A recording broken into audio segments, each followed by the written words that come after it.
A gente só vive uma vez na vida, né? E essa belezinha atrás de mim, que estava 100% original, a partir de hoje não estará mais. Bora ver o vídeo sobre a primeira modificação de potência que eu vou fazer no meu GTI. Buenas, sejam bem-vindos à Oficina Mecânica ao Vento, especializada em Volkswagen e Audi. Meu nome é Luciano Jacoldi e sou feliz proprietário deste Volkswagen Golf GTI que está atrás de mim. Eu tive o sonho de ter um GTI por 8 anos, vi muitos dos meus amigos terem seu próprio GTI, fazerem projetos, fiz projetos de GTI para outras pessoas e finalmente chegou a hora de eu montar o meu projeto de performance no meu Volkswagen Golf GTI, 8 anos depois de homologar esse carro aqui no Brasil. Esse GTI que chegou na minha garagem é bem especial, por quê? Porque ele foi o primeiro Volkswagen Golf GTI MK7 que a Ao Vento atendeu na história. Esse foi o primeiro GTI que entrou na minha oficina com o ex-proprietário, que é amigo meu e cliente, óbvio, quando ele tinha 4.000 quilômetros. Eu cuidei desse carro desde então, comprei ele com 21.000 quilômetros, fiz essa promessa para mim de que quando esse carro tivesse à venda, quando esse carro fosse à venda, se fosse a minha hora de que ele iria para minha garagem. E tudo acabou conspirando, né? A gente anuncia para o universo, as coisas dão certo. Chegou a minha hora e exatamente o Golf GTI que eu queria comprar foi o Golf GTI que eu adquiri. Esse carro tem 21.000 quilômetros, tinham 2 donos, nunca usou nenhum outro combustível a não ser combustível premium e todas as manutenções eu acompanhei. Algumas realizei pessoalmente, né? Na época que a oficina ainda tinha menos movimento, eu que realizava muitas das manutenções ainda, as mais complexas, né? Hoje, já há bastante tempo, não pego uma chave 10 comercialmente falando, né? Estou mais na gestão da oficina. Então, esse GTI que muita gente me falou, deixa original, Luciano, não existe mais GTI alemão 2014 original, está cada vez mais raro, está cada vez mais difícil encontrar um carro assim. Mas olha, quer saber? A gente só vive uma vez. Eu sempre quis ter um carro desse para performance, então não vai ser diferente. Bora começar o projeto do Volkswagen Golf GTI da Ao Vento do Luciano. Bora lá!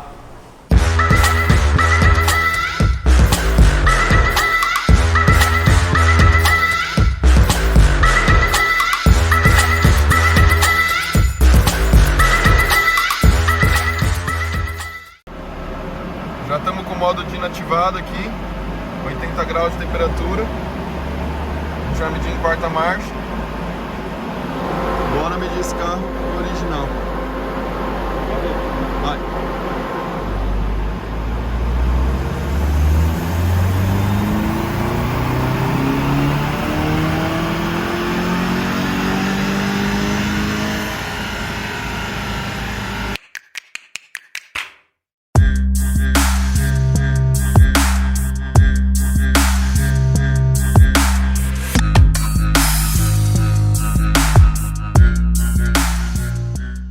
Instalado o piggyback agora, alguns queimados aqui na mão porque tem que pegar o sensor de pressão lá embaixo no intercooler e o carro já estava quente, né?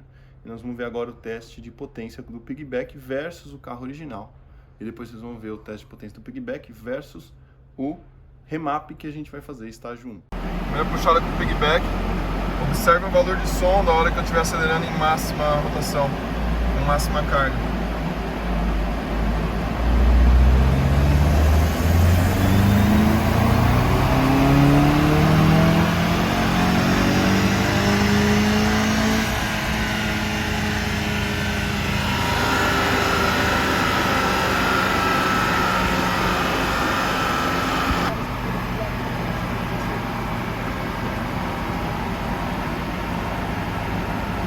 Cavalos veio, né?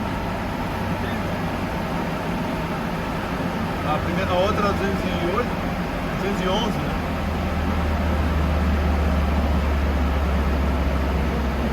É a primeira vez que a gente está acelerando com o piggyback, o motor está ainda fazendo as adaptações, o piggyback ele engana o módulo de injeção. Então nós vamos fazer algumas puxadas e ver qual que é a melhor potência que vai vir com o piggyback.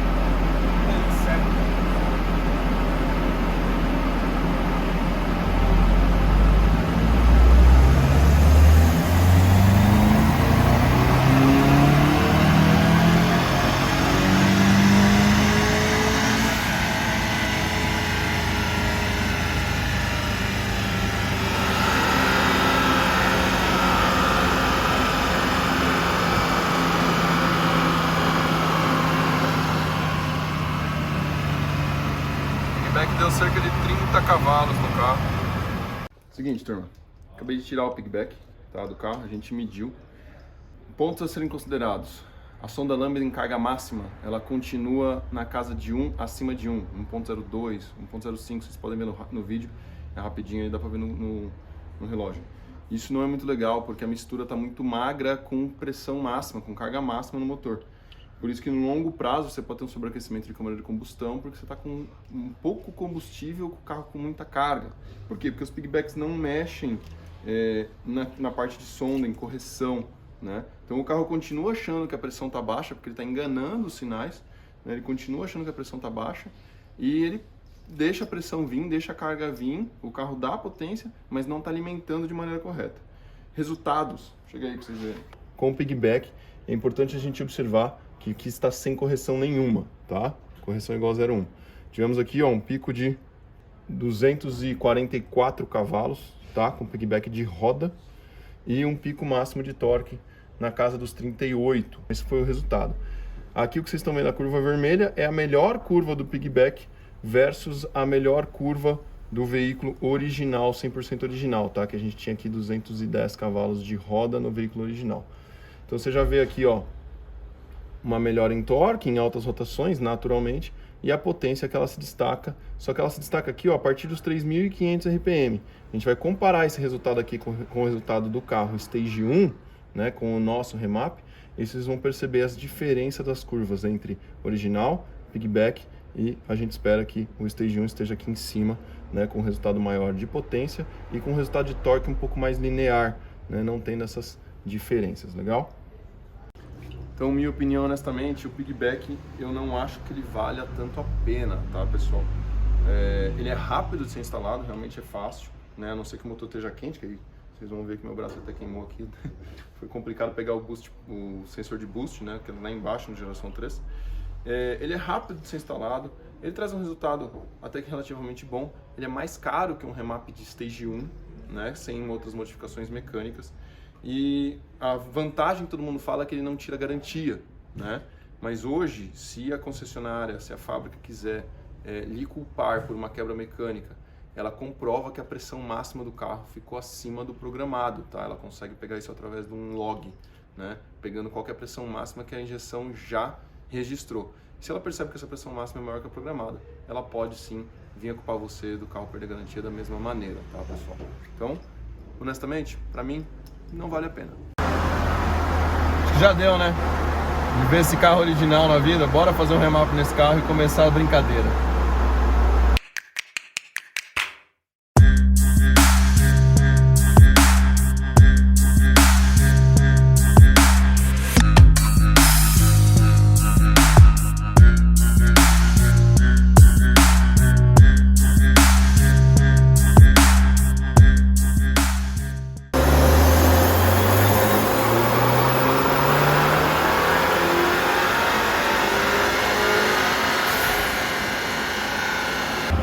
Quero que vocês observem com bastante cuidado, bem atentos aqui à sonda lambda do carro quando eu estou em máxima carga. A gente vai estar alimentando o carro com muito mais combustível.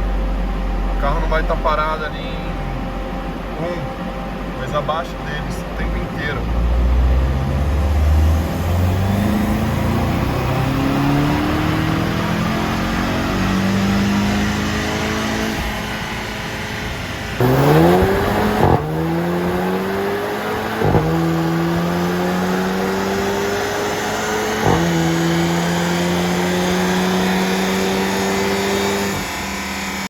É isso aí, pessoal. Então, reprogramação pronta, feita, né? E eu quero mostrar os resultados comparativos para vocês, que eu tenho certeza que vocês estão ansiosos para saber como é que esse carro ficou. Lembrando que essa reprogramação, por conta de um outro vídeo que a gente tem no canal, foi feita focada em economia de combustível. Ela é um Stage 1 sem nenhuma outra modificação mecânica, a não ser a adição de um filtro de ar esportivo dentro da caixa original. Então, para quem olha visualmente, o carro permanece ainda 100% original, porém com a reprogramação. Vamos lá dar uma olhada no resultado das 3 condições?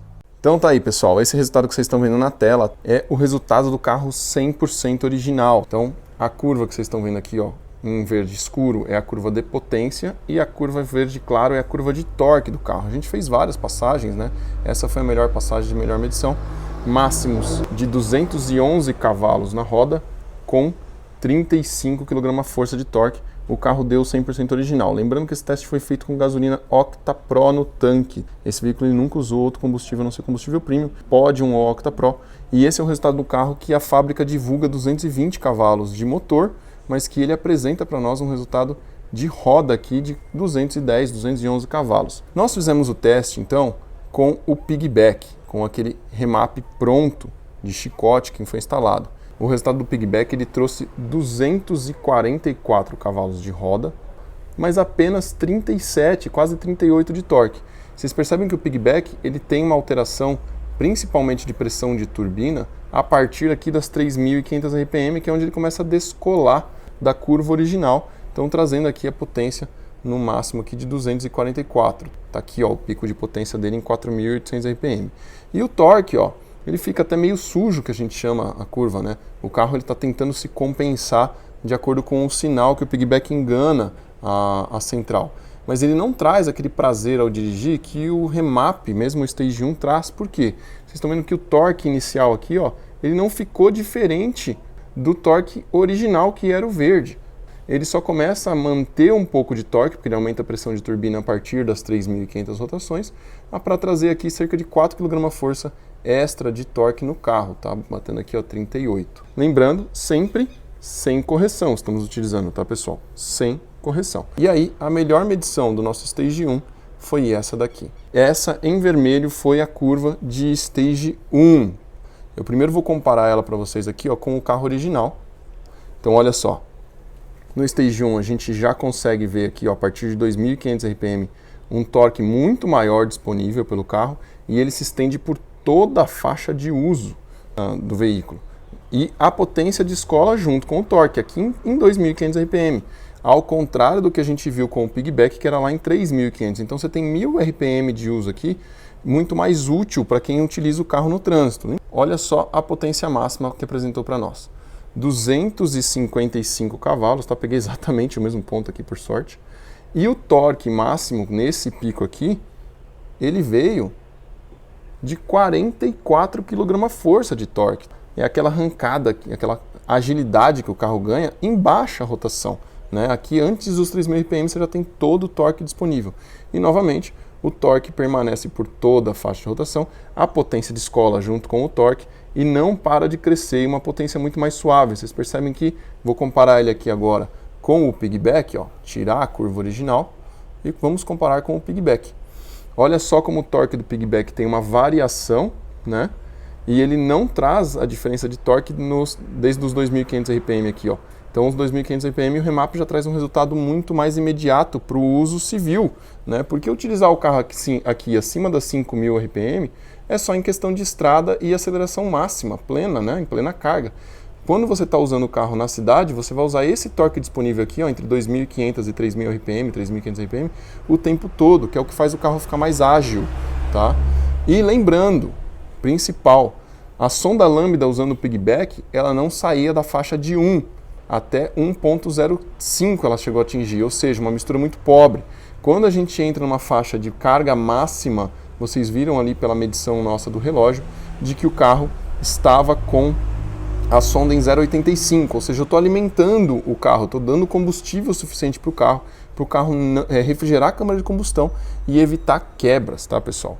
Agora eu quero fazer um comentário importante. Então, a nossa reprogramação de Stage 1 no GTI, né, geração 3, motor 2.0 TSI, ela atingiu aqui 255 cavalos de roda versus os 211 cavalos de roda originais, que é a curva verde e curva vermelha. Nós estamos usando sem correção e eu vou aplicar a correção aqui. Quero explicar para vocês o seguinte. Vamos aplicar a correção aqui, ó. Pum! Olha lá, 293 cavalos de roda, tá? O torque já vem na faixa dos 50. Qual que é essa diferença, Luciano? Por que está com correção? Até observe importante aqui, ó. A correção, pela engenharia, ela não é válida para turbo. O que acontece? A gente pega um carro que depende de pressão atmosférica, né, e de quantidade de oxigênio no ar. que é um carro naturalmente aspirado, se você medir a potência disponível nesse carro no nível do mar, onde a pressão atmosférica é maior, e medir ela aqui em Curitiba, onde a pressão atmosférica é menor, o carro vai dar uma diferença, uma divergência de potência. Tá? Então, para carros naturalmente aspirados, existe uma norma para corrigir a potência por conta dessa falta de pressão atmosférica, essa falta de oxigênio que existe em lugares cada vez mais altos. Se a gente for para a Bolívia, né, em alto, uma altitude bem alta, a correção vai ser maior ainda. Tá? Lá eles têm outras normas de correções. Okay? Só que o mercado, em geral, ele divulga potência de reprogramação usando correção. Eu não quero entrar aqui no quesito de se está certo ou se está errado. Porém, os números, né, divulgados comercialmente por todo mundo aí são sempre com correção. E se a gente divulga o nosso número sem correção, dificilmente todo mundo vai ter essa distinção, vai ter essa malícia de distinguir que o número está mais baixo porque não foi aplicado um fator multiplicador na potência. Então aqui eu vou mostrar, tá mostrando para vocês aqui, ó, 290 cavalos de roda, o carro deu em Stage 1, porque foi aplicada a correção em cima da curva. Para vocês poderem comparar o resultado do meu carro, da nossa reprogramação Stage 1, focada em economia, com outros resultados que estão por aí. Então tá aqui, nos máximos, né, com correção, 293 cavalos de roda. Onde é que você vê a correção? Ou aqui, vai estar apontado qual correção está utilizando, ou aqui, ó, aqui a norma utilizada para fazer essa medição, tá, pessoal? Só que aqui eu estou fazendo uma comparação e é importante observar isso também, tá, pessoal? Se eu medir tudo sem correção e comparar o ganho sem correção com sem correção, eu já falo para vocês que o carro ganhou 44 cavalos de roda. Se eu medir tudo com correção, eu vou falar para vocês a diferença que deu do veículo, aqui ó, vamos pegar lá, 44 cavalos de roda. Então a diferença final, porque é um fator multiplicador, ela é a mesma. E isso é importante, a gente observar o quanto o carro ganhou de potência, o quanto o carro ganhou de torque, utilizando o mesmo fator para ambos os casos.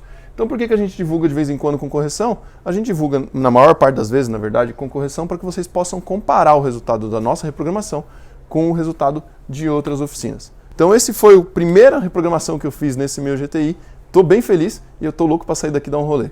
Bora!